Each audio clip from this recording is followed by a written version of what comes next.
Biological classification. இந்த லெசனை பொறுத்த வரைக்கும் முதல்ல சயின்டிஃபிக்கா சிஸ்டமேட்டிக்கா சொன்னவர் வந்து கிளாசிஃபிகேஷனை அரிஸ்டாட்டில். அதுக்கு அடுத்தது கிளாசிஃபிகேஷனை சொன்னவர் வந்து லினயஸ்.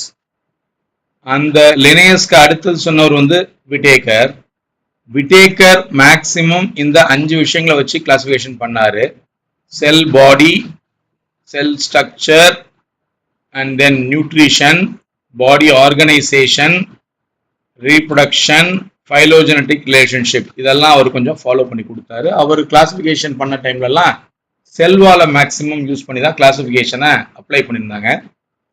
முக்கியமாக அவருடைய காலகட்டத்தில் அடிப்படையில் 3 domain கிளாசிஃபிகேஷனும் உருவாகுது. 3 domain கிளாசிஃபிகேஷன்ன்றது ஆக்சுவலாக வந்துட்டு அந்த மொனேராவை 2ஆ டிவைட் பண்ணிங்கன்னா தான் அது 2 டொமைனை கொடுக்கும். பேலன்ஸ் இருக்கிற ப்ராட்டிஸ்டா ஃபங்கை பிளான்ட்டே இது யூகேரியான்ற ஒரு டொமைனை கொடுக்கும். மொனேரா வந்து ஆர்கியா அண்ட் யூ பாக்டீரியான்ற டொமைனை கொடுக்கும். ஸோ இப்படி ஒரு கண்டிஷன்ஸ் உண்டு. சரிங்களா? Next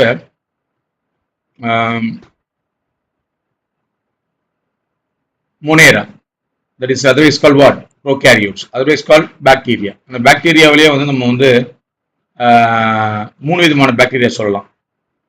autotrophic photosynthetic, autotrophic chemosynthetic and heterotrophic.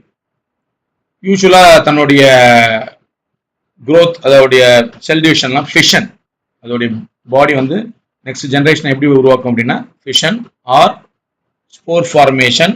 Specifically unfavourable கண்டிஷனாக இருந்தால் ஸ்போர் ஃபார்மேஷன். ஒரு 4 டைப்ல பாக்டீரியா அவைலபிள் ஆகும்.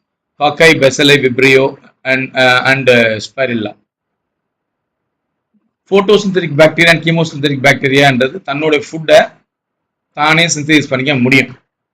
ஆனால் ஹெட்ரோடாபிக் பாக்டீரியா வந்து மேக்ஸிமம் ஃபுட்டை டிபெண்ட் பண்ணி தான் இருக்கும், depends on food. So they act as a decomposer. Some area ஒரு பெனிஃபிஷியல் பாக்டீரியாவாக இருக்கும் heterotrophic bacteria. Example curd formation, antibiotic formation and then nitrogen fixation, இதெல்லாமே ஒரு விஷயம். அண்ட் ஆர்கியோபாக்டீரியா அண்ட் யூ பாக்டீரியாவை ஏன் கிளாஸிஃபை பண்ணாங்க டிஃப்ரெண்ட் அப்படின்னா, அது காலத்துலேயே செல் வால் யூஸ் பண்ணாங்க அப்படின்றதுனால செல் வால் தான் மெயின் கிரைட்டீரியானால பாக்டீரியாவுக்கும் இதுக்கும் ரெண்டுக்குமே, அதாவது ஆர்கியோபாக்டீரியாவுக்கும் யூ பாக்டீரியாவுக்கும் ரெண்டுக்குமே வந்து என்ன இருக்கு, செல் வால் டிஃபரன்ஸ் இருக்கு. அந்த செல் வால் டிஃபரன்ஸ்னால வந்துட்டு ஆர்கியோபாக்டீரியா வந்துட்டு நல்லா ஹார்ஷ் என்வாயன்மெண்ட்ல கூட தன்னால வாழ முடியும். Good example archaebacteria is methanogens and அதில் வந்து யூ பாக்டீரியாவில் வந்து செல் வால் வந்து ட்ரூ பாக்டீரியாவில் ரிஜிட் செல் வால். சப்போஸ் நீங்கள் வந்து some of the examples of bacterias called cyanobacteria அப்படின்னா, ஒரு காலத்தில் அது சைனோபாக்டீரியா ப்ளூ கிரீன் ஆல்கே அப்படின்னு சொல்லிட்டு இருந்தாங்க.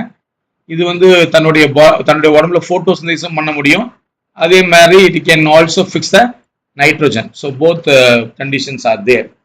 அண்ட் கீமோசிந்தட்டிக் பாக்டீரியான்றது சன்லைட்டுக்கு பதிலாக they use inorganic substance and oxidize it and get the food. So பாக்டீரியாவில் ஒரு சில இடத்துல வந்து செல்வால் இல்லாமல் இருக்கலாம். அது மாதிரி இருந்தால் அதுக்கு பேர் வந்து என்னது, மைக்கோபிளாஸ்மா. ஸோ மைக்கோபிளாஸ்மா அப்படின்றது சர்வைவ் வித்தவுட் ஆக்சிஜன், ஆக்சிஜன் இல்லாமலேயே தன்னால் வாழ முடியும் இந்த பாக்டீரியாவுக்கு.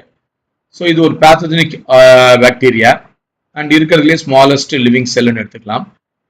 And this apart from this, Protista second கிளாசிஃபிகேஷனுக்கு போகலாம்.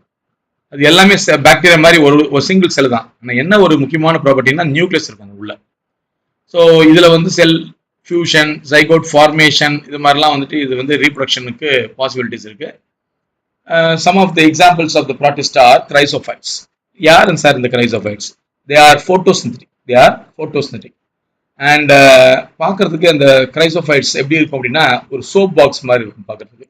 மேலே அது பாடியில் என்ன இருக்குன்னா சிலிக்கா இருக்கு. சிலிக்கா எதுக்கு யூஸ் ஆகுது அப்படின்னா பாலிஷிங், ஃபில்ட்ரேஷன், இந்த மாதிரிலாம் யூஸ் பண்ணிக்கலாம்.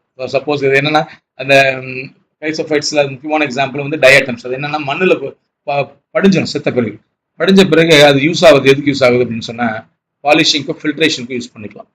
அண்டு டைனோஃப்ளஜெலேட்ஸ், இதில் வந்துட்டு பார்த்தீங்கன்னா சிலிக்கா கிடையாது. இதுக்கு பதிலாக வந்துட்டு செல்லுலோஸ் பிளேட்ஸ். இதில் வந்து ரெட் கலரில் ஒரு தண்ணியை உருவாக்கக்கூடிய red dinoflagellates are there. Otherwise call Gonyaulax. Goniolux. So it may kill the marine fishes sometimes. That's a problem. So யூக்ளினாய்ட்ஸ்ன்றது இன்னொரு ப்ராட்டிஸ்டா இருக்கு. இது வந்து ஆக்சுவலா அதுல வந்து தே டோன்ட் ஹேவ் அ செல் வால். அதுக்கு பதிலாக அது உடம்புல வந்து என்ன இருக்குன்னா they got a pellicle. So they got a two flagella, flagella. And euglena based upon the sunlight it acts as autotroph, and based upon the what do you say without sunlight it is act as a heterotroph. And ப்ராட்டிஸ்டாவில் slime மோல்டுன்னு ஒன்று இருக்கு. So saprophytic ப்ராட்டிஸ்ட்னே சொல்லுவோம். In call as a saprophytic protist. இது வந்து எப்போ sir aggregate ஆகும்னா நல்ல சூட்டபிள் கண்டிஷனில் they will aggregate and form a very big structure. So aggregate slime mold cells and it is called a plasmodium. And suppose இப்போ இது unsuitable கண்டிஷனாக இருந்தால் ஸோ அது மாதிரி வந்து ஃபார்ம் பண்ணாது. Plasmodium only in the favourable condition. That is a important tip. And slime moulds அதோடைய reproduction வந்து ஸ்போர்ஸ் அண்ட் அந்த ஸ்போர்ட்ஸில் வந்து பார்த்தீங்கன்னா we can find the true walls.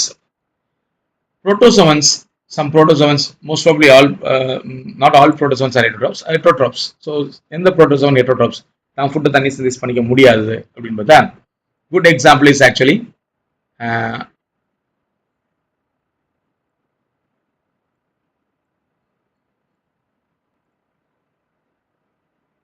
so some protozoans specifically they are all heterotrophs, and they are having pseudopodia, false feet, like amoeba மாதிரி இருக்கக்கூடிய protozoans வந்து false feet.